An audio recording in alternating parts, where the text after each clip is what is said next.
Feels really substantial when I put this down. The French elections just concluded 2 days ago, and there are a couple of events that are happening for the first time since World War II, and I was quite intrigued to learn about this stuff. Since a lot of my friends over here in France care deeply about this stuff, reading their Instagram posts and reels led me to have discussions with them and then go down the rabbit hole of discovering what the situation is. And that's when I realized a lot of this stuff is written or made videos about in French. Like this video by Arte.tv or this other one by Hugo Decrypte. Great videos, but they are like in French. So the barrier to entry is pretty high for someone who's moved here for work and doesn't speak French. Even if you speak a couple of words, you'll probably not understand what these French videos mean. That's where this video comes in. It's going to be in English entirely. I'll go through how the election process itself works in France, a couple of important French words that you don't hear in the streets. They're very formal French words specific to the elections. French resources itself, from where I learned this stuff, I'll put that in my description too, so you can go ahead and read that if you're interested. So it's really important to understand the left and the right inclination. Back in the day when I was coming from India, I didn't really know what this meant.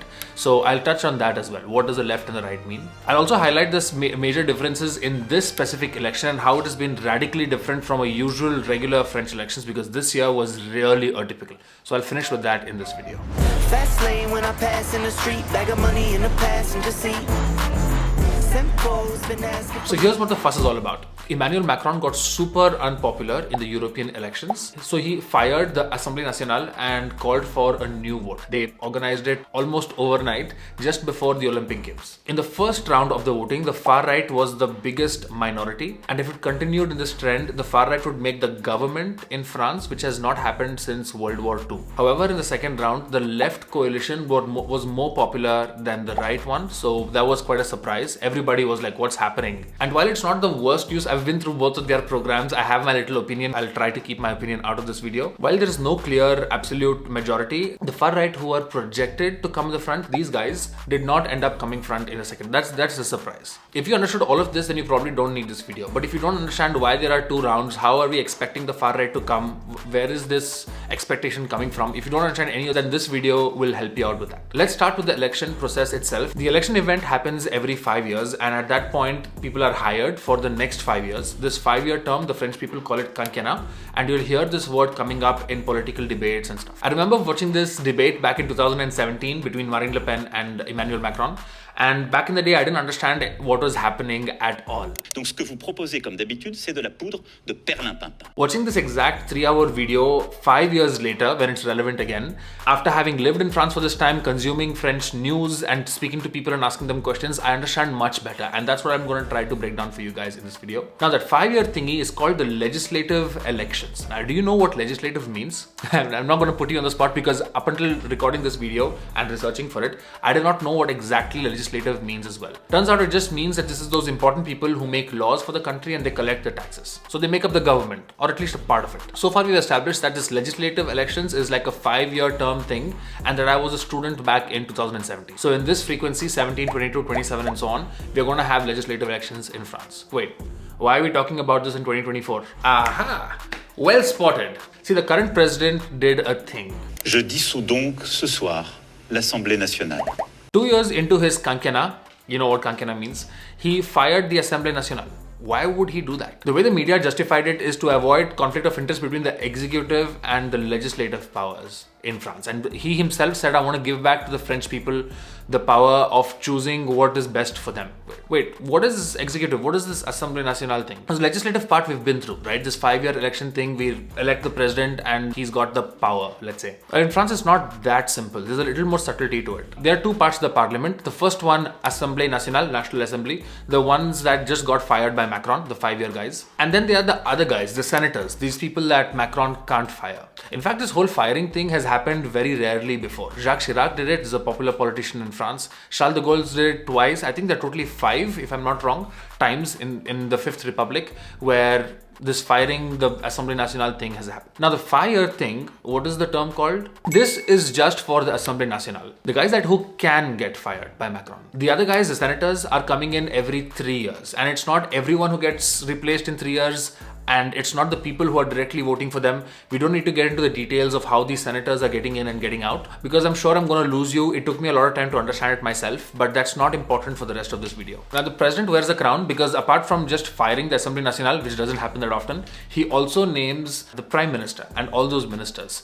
This job belongs to the president. He can name them. And the Assemblée Nationale people, the one that just got fired, they are elected in by the French people directly. Since the French people directly vote these people in, it's called suffrage universel direct by a scrutin uninominal à deux tours. There's a lot of French words over there. Suffrage does not mean suffering, and universal doesn't mean the whole universe. It just means voting people in, like through a vote. Direct means the citizens directly vote for these people instead of having somebody else vote them in. Uninominal means that one guy is going to be representing that piece of geography, that piece of land, and it happens in 2 rounds, deux tours. So to summarize, there are these 5-year events, the legislative elections, where the French citizens vote in the députés. They're called députés, by the way, the guys from the Assemblée Nationale. The president wears the crown because he nominates the prime minister and the other ministers. He names them, and he can fire these guys that we elected in, the Assemblée Nationale guys. He can't fire the other guys though. So far so good. Now these guys who can get fired by Macron, who just got fired by Macron, these guys, they represent a circonscription. They represent a circonscription. I do not know this word either. There are 577 députés because there are 577 circonscriptions. What is a circonscription though? It's just a piece of land which is about 100,000 citizens on average. And each député represents one circumscription. And what about these other guys? The senators, on the other hand, suffrage universel indirect, meaning somebody else votes them in, not the French citizens, and they represent a department in France. If a department is more populated, there'll be more senators there, and if it's less populated, there'll be less senators. So there were 577 députés, and there are 348 senators. 348 senators for how many departments? 101 departments. So some departments where there is a lot of people, they get more senators relative to some other departments, less people, they get lesser senators. Now, why this difference in breakup in geography? One, monarchy is bad. Giving one body ultimate power is not a good idea. And secondly, it's better to represent the geographical diversity in France. Some places have more density population and some places have less. It would be unfair to just divide the country into equal square kilometer boxes and then pick one representative for each. Now, this hiring and firing for the senators is quite complex. If you're interested in details, check out this video here. Turn on the English subtitles and see if you follow it.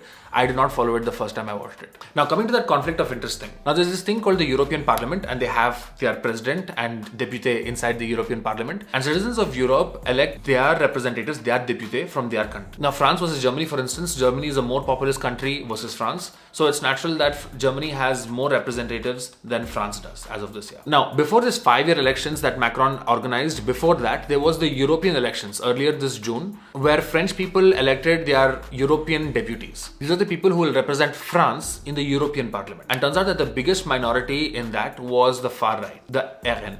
The Rassemblement National. The Rassemblement National is again quite new. What was Marine Le Pen's team called? So Macron looks at this and he goes, my party is not as popular as I thought it would be. The French people seem to want the right to come into power. So let's give them what they want. And he organized an overnight election. Wait, now what the hell is right? That's out of the syllabus. And is Macron left, or this one's going to be a long video? This right-left cut-up actually comes from the French Revolution in 1789. See, I would know that from the top of my head because I was preparing for the French nationality exam where all of these dates are mentioned. The right side, the right hand, is biblically far more significant than the left hand. And we see that in biblical scriptures over and over again. And back in the day, in 1789, people who favored religion and the king sat to the right of the chair because they were like, right is really important. And these guys are the conservatives. The other people who favored the revolution sat on the left side of the chair, and they did not really care where they sat. That was vacant and they didn't fight for it, so that's where they sat, on the left side. And that's the primary difference between these two schools of thought, conservative and liberal. In fact, you see these two opposing worldviews emerging in almost every democracy. You see it in USA and you see it in India, and we start to call these politicians right or left. Now, what makes exactly someone right? There is a whole official process, in France at least, where a party has to submit their program, and then there's this body that reads the program and gives them right or far left or far left. Macron himself was quite creative and he put himself in the center. A couple of themes of the Conservative Front is that they would like to limit immigration and they don't care as much about ecology. However, on the left side, they would care a little more about diversity and ecology and not as much about limiting immigration. That's a very reductive summary of their programs. Their programs are far more detailed than that,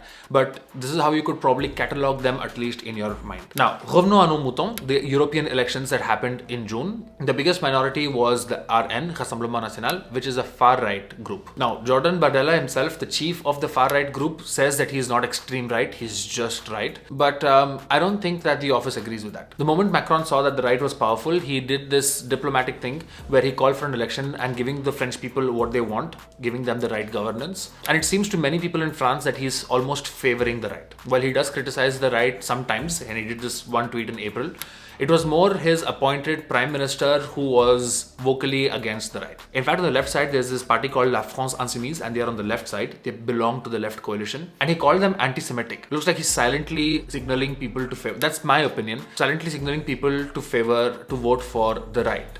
Because these guys, the left coalition, have La France Insoumise who are anti-Semitic. Now, if his claims were true, I would be like, great, thanks for alerting us. But I tried to dig in and I couldn't find why he said they were anti-Semitic. During the current Israel-Palestine conflict, there was this movement, this kind of criticism towards the French government to ask them to recognize Palestine as a state. Apparently that action itself is anti-Semitic. The Prime Minister, however, Gabriel Attal, who was appointed by Macron, he more strongly criticized Jordan Bardella, the chief of the RN. That's why I sounded skeptic when I was talking about Macron a second ago. Now I'll play back the same thing from the beginning of this video and you'll notice how you're able to understand much better now. So here's what the fuss is all about. Emmanuel Macron got super unpopular in the European elections. So he fired the Assemblée Nationale and called for a new vote. They organized it almost overnight, just before the Olympic Games. In the first round of the voting, the far right was the biggest minority, and if it continued in this trend, the far right would make the government in France, which has not happened since World War II. However, in the second round, the left coalition was more popular than the right one, so that was quite a surprise. Everybody was like, what's happening? While there is no clear absolute majority, the far right who are projected to come in the front, these guys did not end up coming front in a second. That's a surprise. Now there's more details to the stuff, but as an expat, all that you would care about from this whole episode is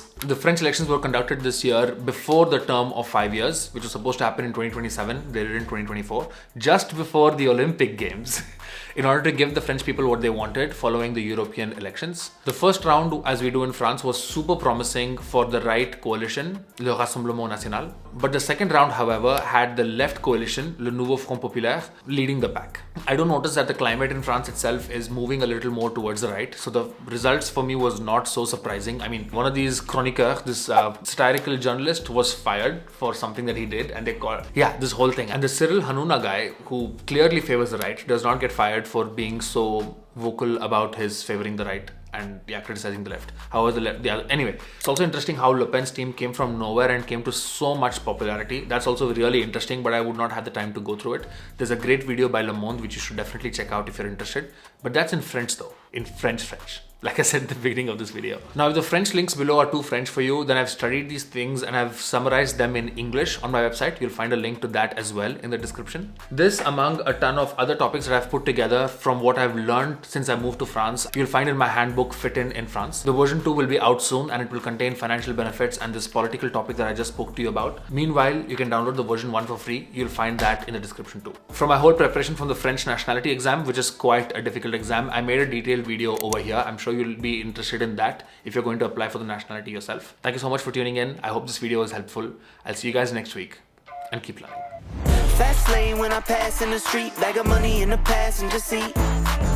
Simcoe's been asking for me on the road.